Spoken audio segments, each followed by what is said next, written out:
Salut à tous. Aujourd'hui, je vous propose un tout nouveau What If sur Son Goku. C'est un abonné qui a donné l'idée de ce What If dans les commentaires et je trouvais que je pouvais raconter une histoire super intéressante sur le personnage de Goku avec cette idée.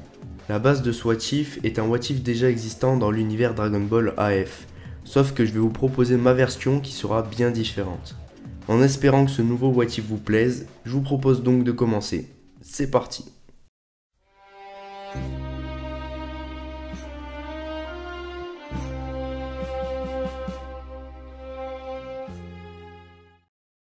Notre histoire se déroule avant Dragon Ball Super. La timeline dans laquelle le récit se situe correspond à la timeline originale des 42 tomes du manga. Je ne prends pas en compte dans le récit la réécriture des origines de Goku ainsi que Dragon Ball Super du coup, seulement les tomes originaux. Tout commence lors d'un entraînement avec Son Goten. Goku et Goten prennent l'habitude de s'entraîner ensemble depuis les événements de l'arc Buu, car Goku veut que son fils gagne en force et exploite son potentiel, tout comme Gohan lorsqu'il avait le même âge.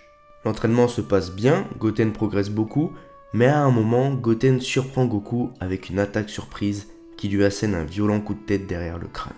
Goku tombe au sol inconscient. Goten est sous le choc, il vient de mettre KO son père. Le souci, c'est que Goku ne se réveille pas.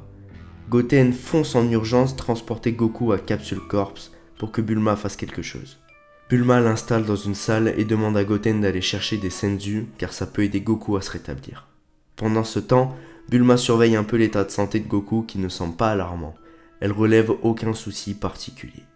Goten revient avec un sac de senzu et donne un senzu à Bulma afin qu'elle soigne Goku. Bulma s'approche et Goku attrape son bras immédiatement et l'envoie valser dans le fond de la salle. Goku se lève et constate qu'il est chez Capsule Corps et que la personne qui l'a envoyé valser dans le mur est Bulma. Il la regarde de manière hautaine et regarde son fils Goten de la même façon. Goku sort de la salle médicale et fonce sur le toit de Capsule Corps. Il se met à réfléchir et ça y est, il se souvient qu'il est redevenu celui qu'il était auparavant. Un Saiyan impitoyable. Il se sent fort et fier.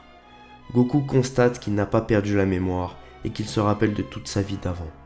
Les souvenirs de bonheur le dégoûtent un peu de la même façon que Vegeta lorsqu'il était redevenu méchant. Pour lui, c'est clair. Il veut conquérir des planètes comme un Saiyan et il veut imposer sa force dans l'univers.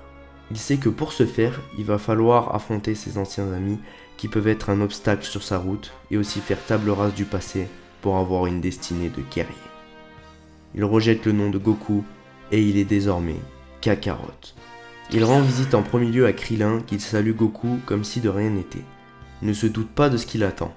Sans perdre de temps, Goku transperce le cœur de Krillin avec un coup de poing. Krillin s'effondre. C18 dans l'incompréhension attaque Goku mais se fait transpercer par un Kikoa. Kakarot expédie très vite ce combat car il sait qu'il a fort à faire avec les autres guerriers de la Z-Team. Prochaine étape pour Kakarot, Piccolo. Il cherche dans les plaines et hautes montagnes car il sait que Piccolo a pour habitude de méditer là-bas. Effectivement, Piccolo s'est posé non loin d'une cascade d'eau et médite tranquillement. En voyant Goku arriver, Piccolo sait bien évidemment que Goku n'est pas le même. Il lui trouve quelque chose de changé. Il se dit que c'est l'heure de tout donner. Il n'aurait jamais pensé devoir réaffronter Son Goku et surtout, il n'aurait jamais pensé que cette fois-ci les rôles seraient inversés. Kakarot regarde Piccolo d'un air sérieux. Il ne le prend pas à la légère, mais sait qu'il est bien au-dessus de Piccolo. Il faut se méfier tout de même de l'intelligence du guerrier Namek. Surprise, Piccolo lance ses hostilités par un Masenko assez faible. Kakarot esquive, mais Piccolo étend ses bras et le saisit par les chevilles, puis le projette violemment contre le sol. Kakarot connaît les facultés de régénération de Piccolo et se dit qu'il va devoir l'exterminer en une attaque. Piccolo ne peut lutter. Kakarot a activé le Super Saiyan 2 et se fait complètement humilier. Triste sort pour l'un des plus grands personnages de cette histoire. Piccolo est à terre, plutôt très mal en point. Kakarot s'approche et prend la parole pour la première fois. Il lui dit qu'il regrette l'issue du combat, et si seulement Piccolo avait gardé une once de vis, il serait sous ses ordres. Durant ce petit discours par télépathie, Piccolo en profite pour alerter Gohan de la menace et lui confie ses théories quant au comportement étrange de Goku. Il a le pressentiment que Goku veut tuer tous les guerriers Z. Piccolo crache par terre et lui répond que le seul homme qui guérit le mal est décédé aujourd'hui, et qu'il répondait au nom de Son Goku. Kakarot a l'impression que le Namek a découvert la vérité. Il conclut donc par un sourire et élimine Piccolo. Après s'être battu, Kakarot sent qu'il a faim et décide de s'arrêter à une ville voisine afin de manger. En plein vol, Kakarot se fait stopper par Vegeta qui s'arrête devant lui. Vegeta a été prévenu par Bulma du comportement bizarre de Son Goku. Intrigué, mais surtout désireux de faire un petit duel, le prince des Saiyans s'est donc lancé à la poursuite de Goku. Kakarot lance à Vegeta qu'il n'a pas à se mettre sur sa route et qu'il n'a aucun ordre à recevoir du prince des Saiyans, qui n'est plus personne depuis longtemps. Vegeta, assez surpris de voir Goku s'exprimer ainsi, lui répond « Depuis quand tu te préoccupes de notre peuple ?» Kakarot, d'un air moqueur, lui dit que Vegeta peut l'appeler Kakarot désormais, ça ne le dérange plus. Vegeta trouve que leur conversation est assez spéciale et que d'habitude Goku ne s'exprime pas comme ça. Kakarot démarre avec quelques Kikoa. Vegeta les repousse. Les deux Saiyans entament un combat au corps à corps assez équilibré. Vegeta a bien progressé depuis la saga Buu. Mais Kakarot garde l'avantage et puis il a encore le Super Saiyan 3. Vegeta comprend que ce n'est pas un combat classique et il sent que Goku se bat avec l'envie de tuer. Kakarot sait qu'il ne va pas pouvoir se défaire de Vegeta avec juste une attaque. Il se téléporte donc derrière lui et lui assène un coup meurtrier au niveau de la nuque, ce qui assomme le prince des Saiyans. C'est l'occasion jamais d'assassiner Vegeta. Il le jette dans le vide et s'apprête à lui relancer un redoutable Super Kamehameha. Sauf que Gohan débarque et sauve in extremis Vegeta et lui donne un senzu.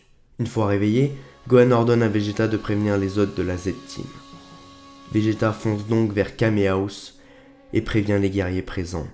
Il prévient donc Yamcha, Tenshinhan, Chaozu et Kame Sennin. Pendant que Vegeta essaie d'expliquer la situation, Kaio entre en contact avec tous les guerriers présents afin de clarifier la situation. Kaio raconte tout ce qui s'est passé et évoque le meurtre de Krillin et ses 18, car rappelez-vous, Kaio a la faculté de tout savoir. Tout le monde est sous le choc, personne ne pouvait s'attendre à ce que Goku redevienne un Saiyan impitoyable. De manière assez triste et nostalgique, Kame Sennin en profite pour raconter l'histoire de Goku à Vegeta, toutes les péripéties, les entraînements et les tournois.